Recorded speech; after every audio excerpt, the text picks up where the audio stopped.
The Martha's Vineyard Neighborhood Association of Selfish Entitled Hypocrites has released a statement attacking Florida Governor Ron DeSantis, saying, quote, Governor DeSantis acted in flagrant violation of federal law by exposing our association of selfish entitled hypocrites as selfish entitled hypocrites.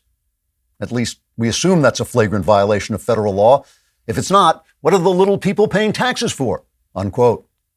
DeSantis cruelly tricked 50 illegal immigrants into going to Martha's Vineyard by telling them it was a lovely summer colony of sandy beaches and beautiful homes filled with leftists who wholeheartedly believe in unpoliced American borders and would therefore welcome them with open arms if they had an ounce of integrity.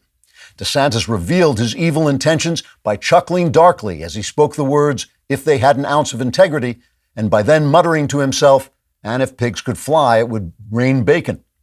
One illegal, speaking in his native hellhole, told a translator, quote, when I reached the vineyard and saw the many signs that said, we believe no person is illegal, I was overjoyed because my English is not so good and I thought those words meant, we believe no person is illegal. It was very cruel of Ron DeSantis not to explain how wrong I was, unquote.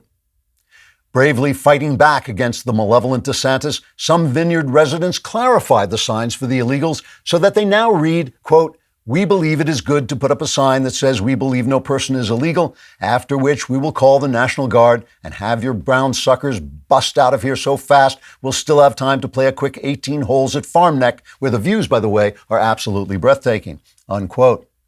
As Martha's Vineyard residents waved a tearful sangria at the departing illegals, they suddenly found themselves besieged by flocks of journalists who came out of their summer homes to ask just how evil is Ron DeSantis before heading over to the deck at the dunes where the raspberry lemon drop cocktail is an absolute must. One Vineyard summer resident, Thurston Howell IV, told the journalists, quote, listen, Lovey, my father spent 3 years on an island with Gilligan, so we know what suffering is. That's why we're committed to making sure this island remains a safe place for us to posture virtuously without experiencing any of the discomforts of actual virtue. It's not like we don't let in any immigrants. After all, that Kenyan fellow Obama is here, and we even let him bring his wife, and she's a black man. So we're really very tolerant of anyone who's rich and powerful and basically white, unquote. The Obamas themselves issued a statement and promised one of the illegals $6.50 an hour to deliver it to the media. The statement said, quote, today, Michelle and I are thinking of the glorious Statue of Liberty, who raises her lamp over New York Harbor to embody the words, give me the wretched refuse of your teeming shore. Because believe me, if we wanted to live in New York Harbor with a bunch of wretched refuse, we wouldn't have made $65 million producing unwatchable documentaries for Netflix. I mean, think about it. We actually made a documentary called Our Great National Parks. Do you think that was interesting? Do you think we did that so that people would be informed or entertained? Don't be ridiculous. We did it so we could afford to summer in a place without people from crap-hole countries screwing up the view. Now pay this guy his $6.50 and put him on the bus, unquote. Vastly overrated documentarian Ken Vastly Overrated Burns used the Martha's Vineyard event to plug his new vastly overrated documentary about the Holocaust by making a convoluted comparison between flying illegals to Martha's Vineyard and shipping Jews to death camps.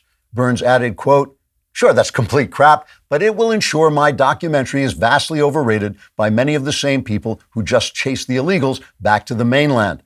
Now, if you'll excuse me, I'm late for my golf game at Auschwitz or Martha's Vineyard. I always get those two confused because I'm so shallow, I'm virtually two-dimensional, unquote. In the aftermath of DeSantis' brutality, Martha's Vineyard summer residents vowed to come together to restore the island's In This House We Believe signs, many of which were quickly destroyed in the catastrophe. The Obamas announced they would be making a film about the dramatic events entitled Our Great National Parks 2, This Time It's Personal. And Ken Burns disappeared up his own fundament, which turned out to be vastly overrated. If you want more Klavan-y goodness, and you so do, like and subscribe, and also please subscribe to the Andrew Klavan Podcast.